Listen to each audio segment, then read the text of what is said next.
Pro Group Management. Workers' comp that works for you. This is 7 at 7 from the Las Vegas Review-Journal.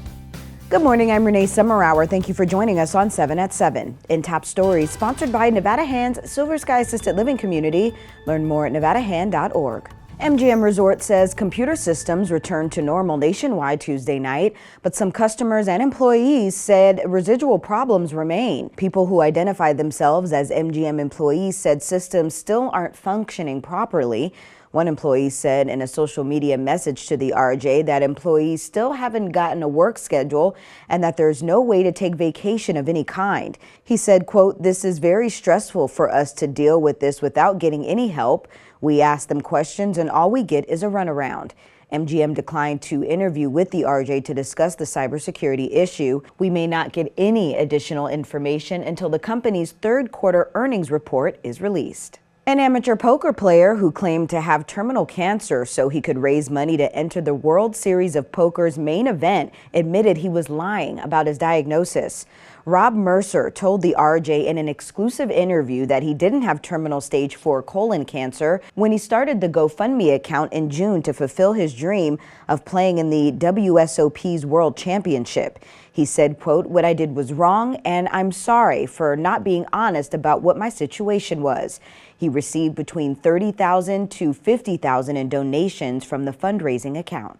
Southwest Gas is seeking to raise rates for Southern Nevada customers by a little more than 6% beginning next year. If approved by the Public Utilities Commission by March or April, single-family homes will see monthly bills increase by about $8.14. The raise in annual rates will increase Southwest revenue in Nevada by just under $70 million. UNLV is getting a $5 million grant from the federal government as part of an effort to keep things a little bit cooler in one of the nation's hottest cities. The U.S. Department of Agriculture's Forest Service recently awarded the grant to the UNLV-led Las Vegas Urban Forest Center, according to the university. The funding will go towards the planting of roughly 3,000 trees in neighborhoods surrounding UNLV and in East Las Vegas, the historic West Side, and some of North Las Vegas. The Henderson City Council celebrated the Henderson All-Star Little League baseball team in its meeting Tuesday. The city congratulated them for their success this year after it held a parade and named September 9th Henderson Little League Day in their honor.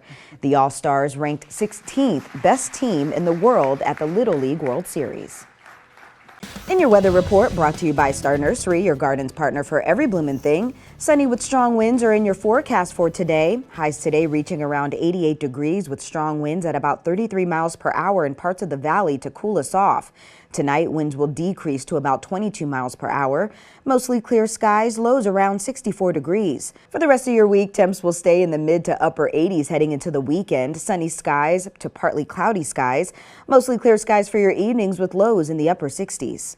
In business, sponsored by Bank of Nevada, Bank on Accountability, the average Las Vegas Valley gas price has risen nearly 25 cents a gallon in the past week. A petroleum analyst says there are two factors driving the spike, the first being refinery outages in Southern California, and prices could rise another week until the issues are resolved. The second lesser factor is the rise of world oil futures, now nearing $100 a barrel. Junior's Restaurant and Bakery of New York City, famous for its cheesecake, announced Tuesday that it plans to open this fall in Resorts World, Las Vegas. The new shop will be Junior's 6th location in the U.S. and its debut out west.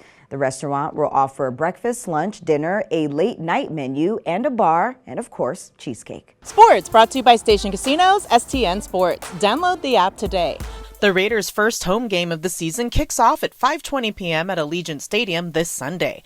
After spending the first 2 weeks on the road, defensive end Max Crosby spoke about what it's like for the team to be back in Las Vegas. It's great. Get back to sleeping in our own beds and back to our normal routine. So we're excited. Like I said before, it's a long season. We're 1-1. We've won one, we lost one, and we got to find a way to beat Pittsburgh. So that's our sole focus right now. In your health news, sponsored by Boulder City Hospital, we're here for you when you need us. How many daily steps should you be taking? For a 25, 30-year-old person, walking 6,000 steps a day is probably too little.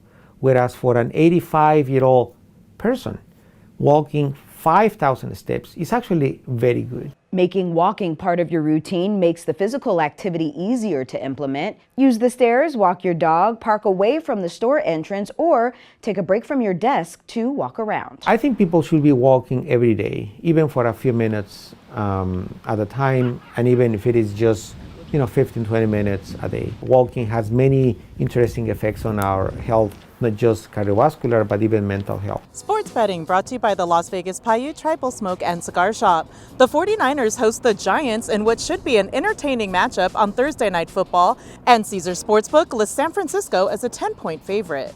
New York is 4-1 on the money line with the 49ers minus 550 in their home opener. The total is sitting at 44.5. The Giants are 1-1 after a blowout loss to Dallas and an exciting come-from-behind win at Arizona in Week 2. San Francisco features a dynamic offense and is 2-0 with wins over the Steelers and Rams. In entertainment, sponsored by Arizona Charlie's, has live entertainment every weekend at both locations. Go to ArizonaCharlies.com to see who's playing. Are you a vegan looking for good food around Las Vegas?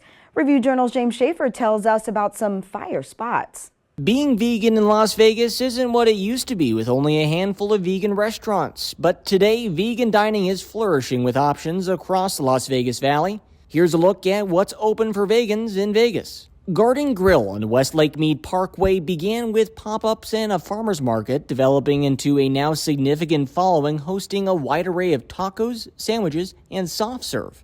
Then there's No Butcher on South Rainbow Boulevard, an Italian restaurant that opened up a few weeks before the pandemic, now offering stuffed zucchini rolls, cashew ricotta, and house bolognese. For the full Vegas vegan list, go to lvrj.com. For the Las Vegas Review-Journal, I'm James Schaefer.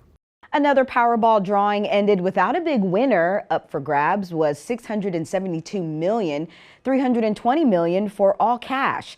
The jackpot has now jumped to $725 million and $345.7 million in cash for the Saturday drawing. Thank you for watching 7 at 7 a.m. I'm Renee Summerhour. If you're watching from YouTube, don't forget to subscribe to the Review Journal's YouTube channel for more great content. Watch Las Vegas breaking news streaming live on your OTT device. We'll see you back here tonight for more 7 at 7. Review Journal Studio, sponsored by Adam Kuttner. Get the maximum settlement as quickly as possible. This 7 at 7 update, sponsored by Pro Group Management. You're watching 7 at 7 from the Las Vegas Review Journal.